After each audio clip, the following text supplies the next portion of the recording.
Hey guys, praise the lord. आपका स्वागत है एक नए वीडियो में। आज मैं आपके लिए लेकर आई हूँ एक 1 ईयर बाइबल रीडिंग कैलेंडर। अगर आप अपनी बाइबल को रोज़ नहीं पढ़ पाते हैं और आप कभी भी अपनी बाइबल कंप्लीट नहीं कर पाए हैं तो ये वीडियो आपके लिए है। इसमें ओल्ड टेस्टामेंट और न्यू टेस्टामेंट के सभी चैप्टर्स को इस तरह से लिया गया है कि आप 1 ईयर में अपनी पूरी बाइबल कंप्लीट कर पाएंगे। ये ऑडियो फॉर्मेट है। इसके साथ आप अपनी बाइबल को ओपन करके रीड कर सकते हैं।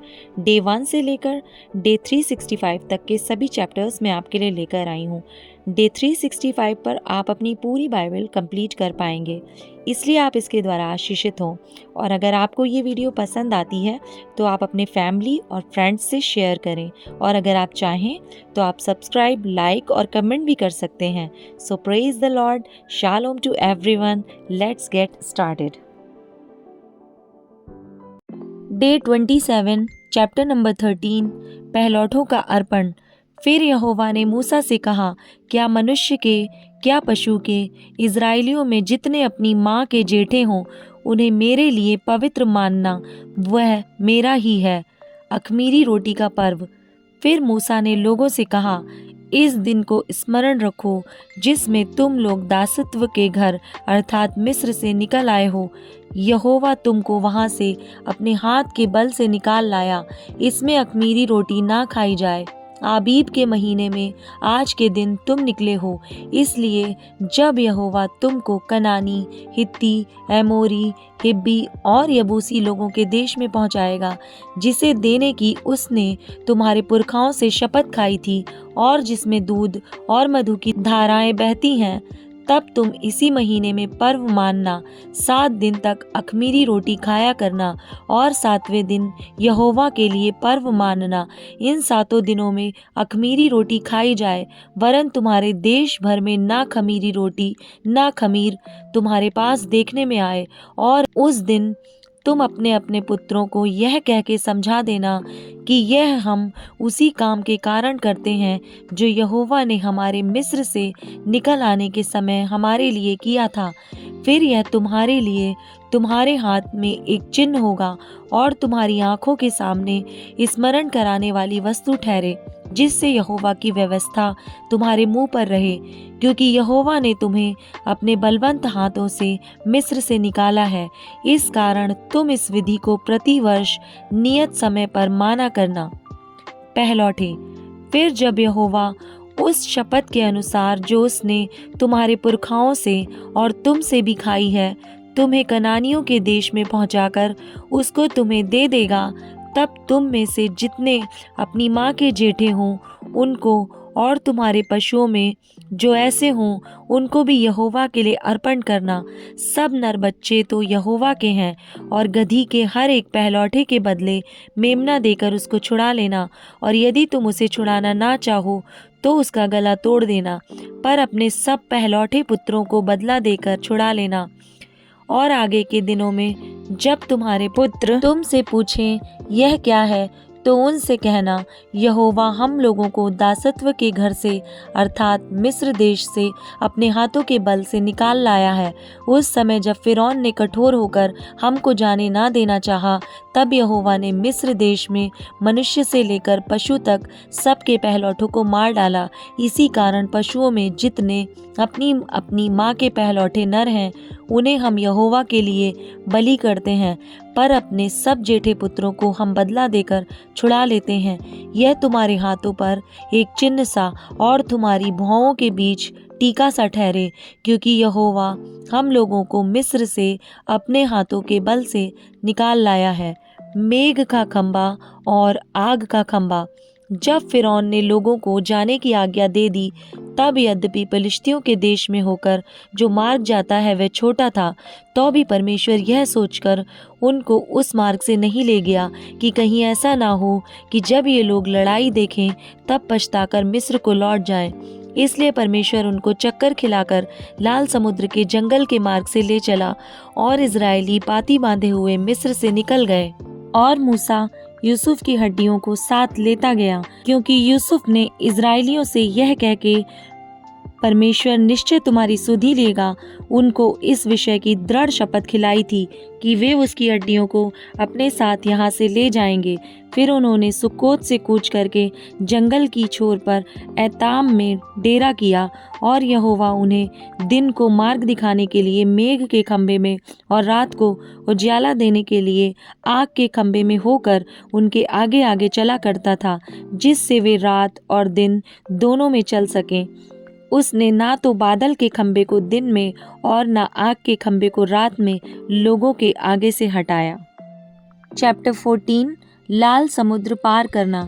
यहोवा ने मूसा से कहा, इज़राइलियों को आज्ञा दे कि वे लौटकर मिग्दोल और समुद्र के बीच पीहाहीरोत के सम्मुख बाल सपोन के सामने अपने डेरे खड़े करें। उसी के सामने समुद्र के तट पर डेरे खड़े करें।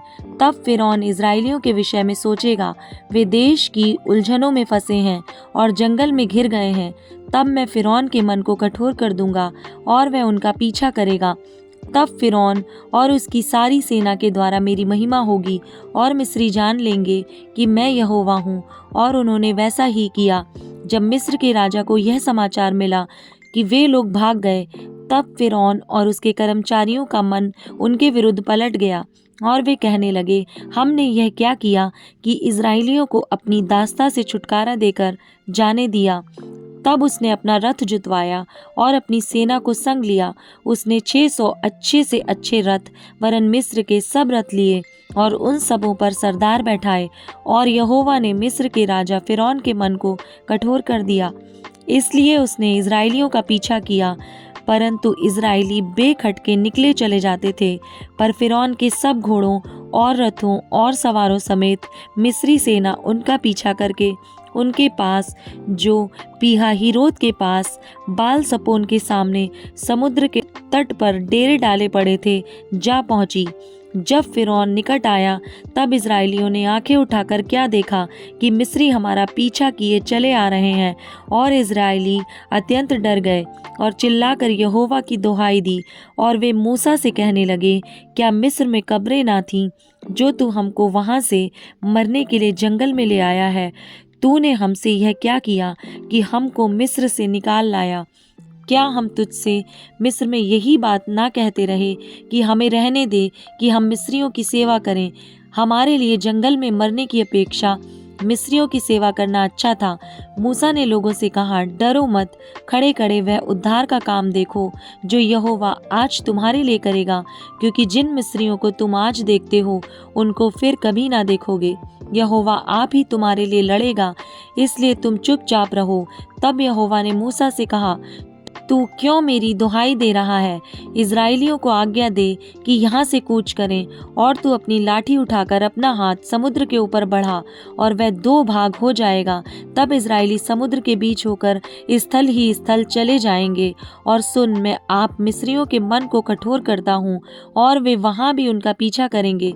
तब फिरौन और उसकी सारी सेना और रथों और सवारों के विनाश द्वारा मेरी महिमा होगी। और जब फिरौन और उसके रथों और सवारों पर विजय द्वारा मेरी महिमा होगी, तब मिस्री जान लेंगे कि मैं यहोवा हूँ। तब परमेश्वर का दूत, जो इज़राइली सेना के आगे आगे चला करता था, जाकर उनके पीछे हो गया, और बादल का खंभा उनके आगे से हटकर उनके पीछे जा ठहरा। इस प्रकार वह मिस्रियों की सेना और इज़राइलियों की सेना के बीच में आ गया, और बादल और अंधकार तो था, तो अभी रात को उन्हें प्रकाश मिलता रहा, और वे रात भर एक दूसरे के पास न आए। तब मूसा ने अपना हाथ समुद्र के ऊपर बढ़ाया, और यहोवा ने रात भर प्रचंड पुरवाई चलाई और समुद्र को 2 भाग करके जल ऐसा हटा दिया जिससे उसके बीच सूखी भूमि हो गई। तब इज़राइली समुद्र के बीच स्थल ही स्थल पर होकर चले, और जल उनकी दाहिनी और बाईं ओर दीवार का काम देता था।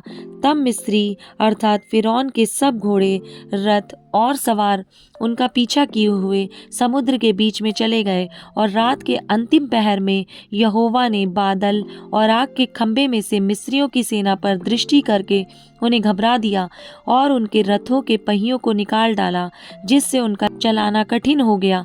तब मिस्री आपस में कहने लगे, आओ हम इज़राइलियों के सामने से भागें, क्योंकि यहोवा उनकी ओर से मिस्रियों के विरुद्ध यह कर रहा है।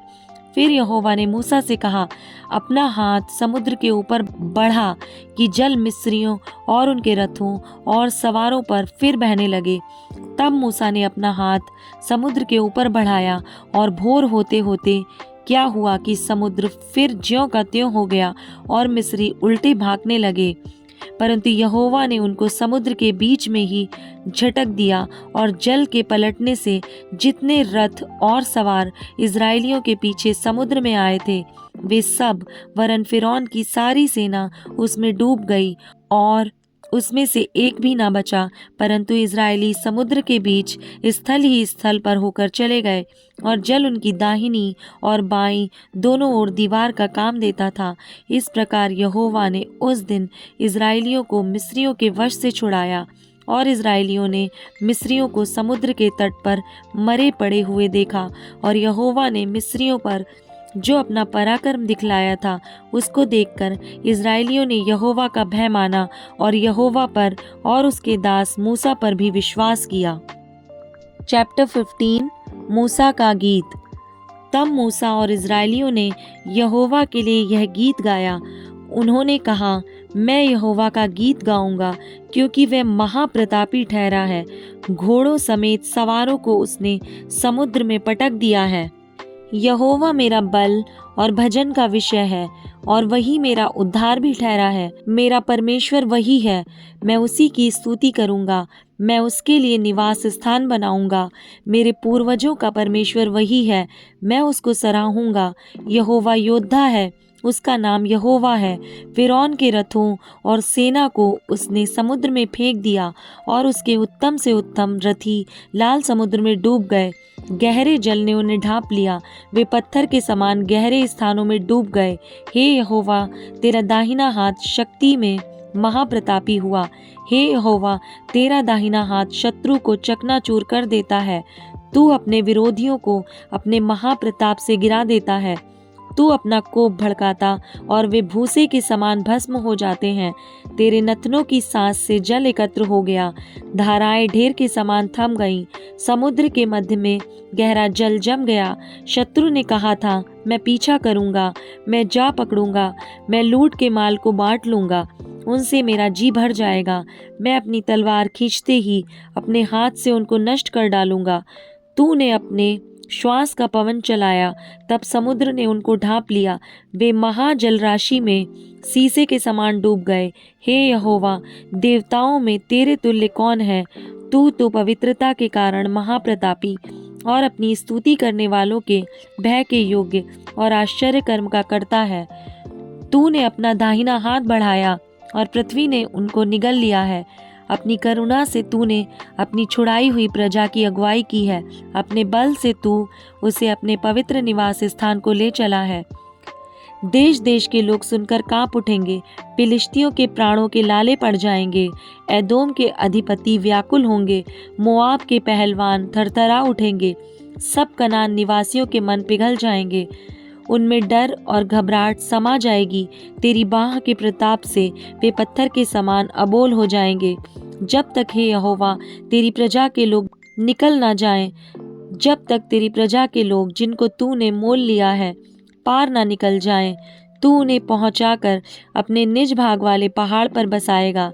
यह वही स्थान है हे यहोवा जिसे तूने अपने निवास के लिए बनाया, और वही पवित्र स्थान है जिसे हे प्रभु तूने आप ही स्थिर किया है। यहोवा सदा सर्वदा राज्य करता रहेगा। मरियम का गीत। यह गीत गाने का कारण यह है कि फिरौन के घोड़े रथों और सवारों समेत समुद्र के बीच में चले गए और यहोवा उनके ऊपर समुद्र का जल लौटा ले आया। परंतु इजरायली समुद्र के बीच स्थल ही स्थल पर होकर चले गए।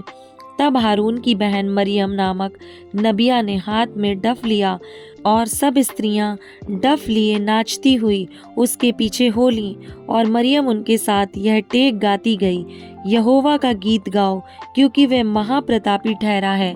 घोड़ों समेत सवारों को उसने समुद्र में फेंक दिया है। कड़वा पानी।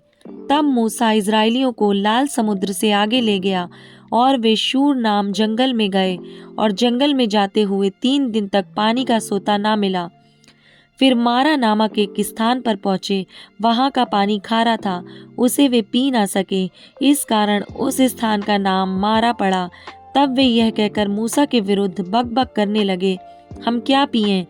तब मूसा ने यहोवा की दुहाई दी और यहोवा ने उसे एक पौधा बतला दिया, जिसे जब उसने पानी में डाला तब वह पानी मीठा हो गया। वहीं यहोवा ने उनके लिए एक विधि और एक नियम बनाया और वहीं उसने यह कहकर उनकी परीक्षा की, यदि तू अपने परमेश्वर यहोवा का वचन तन मन से सुने और जो उसकी दृष्टि में ठीक है वही करे और उसकी आज्ञाओं पर कान लगाए और उसकी सब विधियों को माने, तो जितने रोग मैंने मिस्रियों पर भेजे हैं उनमें से एक भी तुझ पर ना भेजूंगा, क्योंकि मैं तुम्हारा चंगा करने वाला यहोवा हूँ। तब वे एलीम को आए, जहाँ पानी के 12 सोते और 70 खजूर के पेड़ थे, और वहाँ उन्होंने जल के पास डेरे खड़े किए। Matthew chapter 19 verse number 1 to 15। तलाक के विषय यीशु की शिक्षा। जब यीशु ये बातें कह चुका तो गलील से चला गया और यरदन के पार यहूदिया के प्रदेश में आया। तब बड़ी भीड़ उसके पीछे हो ली और उसने वहां उन्हें चंगा किया। तब फरीसी उसकी परीक्षा करने के लिए पास आकर कहने लगे, क्या हर एक कारण से अपनी पत्नी को त्यागना उचित है? उसने उत्तर दिया, क्या तुमने नहीं पढ़ा कि जिसने उन्हें बनाया उसने आरंभ से नर और नारी बनाकर कहा, इस कारण मनुष्य अपने माता पिता से अलग होकर अपनी पत्नी के साथ रहेगा और वे दोनों एक तन होंगे। अतः वे अब दो नहीं परंतु एक तन है। इसलिए जिसे परमेश्वर ने जोड़ा है उसे मनुष्य अलग ना करे। उन्होंने उससे कहा, फिर मूसा ने यह क्यों ठहराया कि त्याग पत्र देकर उसे छोड़ दे? उसने उनसे कहा, मूसा ने तुम्हारे मन की कठोरता के कारण तुम्हें अपनी अपनी पत्नी को छोड़ देने की आज्ञा दी, परंतु आरंभ से ऐसा नहीं था। और मैं तुमसे कहता हूँ कि जो कोई व्यभिचार को छोड़ और किसी कारण से अपनी पत्नी को त्याग कर दूसरी से विवाह करे वह व्यभिचार करता है, और जो उस छोड़ी हुई से विवाह करे वह भी व्यभिचार करता है। चेलों ने उससे कहा, यदि पुरुष का स्त्री के साथ ऐसा संबंध है तो विवाह करना अच्छा नहीं। उसने उनसे कहा, सब यह वचन ग्रहण नहीं कर सकते, केवल वे जिनको यह दान दिया गया है, क्योंकि कुछ नपुंसक ऐसे हैं जो माता के गर्भ ही से ऐसे जन्मे, और कुछ नपुंसक ऐसे हैं जिन्हें मनुष्य ने नपुंसक बनाया, और कुछ नपुंसक ऐसे हैं जिन्होंने स्वर्ग के राज्य के लिए अपने आप को नपुंसक बनाया है। जो इसको ग्रहण कर सकते हैं वह ग्रहण करें। तब लोग बालकों को उसके पास लाए कि वह उन पर हाथ रखे और प्रार्थना करे, पर चेलों ने उन्हें डांटा। यीशु ने कहा, बालकों को मेरे पास आने दो और उन्हें मना ना करो, क्योंकि स्वर्ग का राज्य ऐसो ही का है। और वह उन पर हाथ रखकर वहां से चला गया।